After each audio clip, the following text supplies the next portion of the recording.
I called him Peter. I was never very popular growing up. I was always the weird kid. I did have one friend though. His name was Peter. Peter wasn't like anyone else. He was imaginary.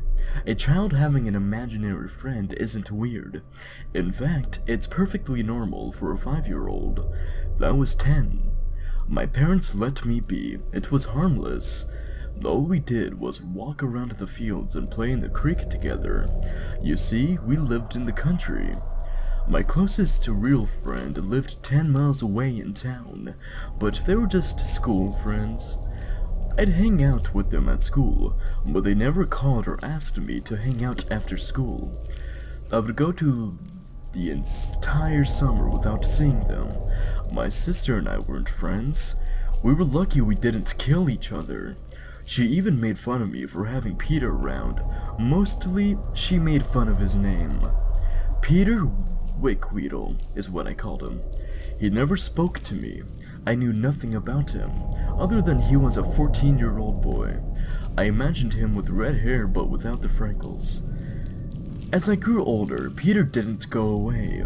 I stopped mentioning him, and I stopped talking to him out loud, but I still felt his company.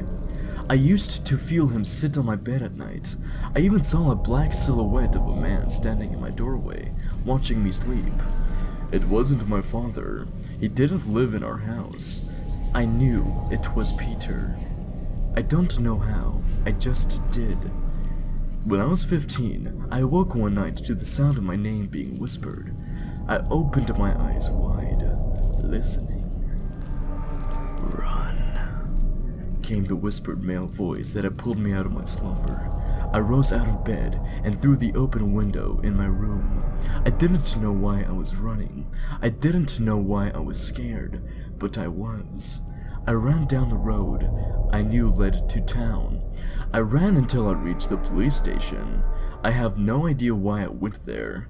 I stood at the front window in my nightgown, panting for air.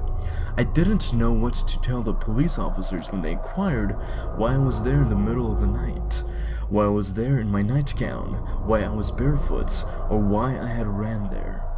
I didn't know what to say, so I said nothing. When a police officer reached my house, there was nothing to report.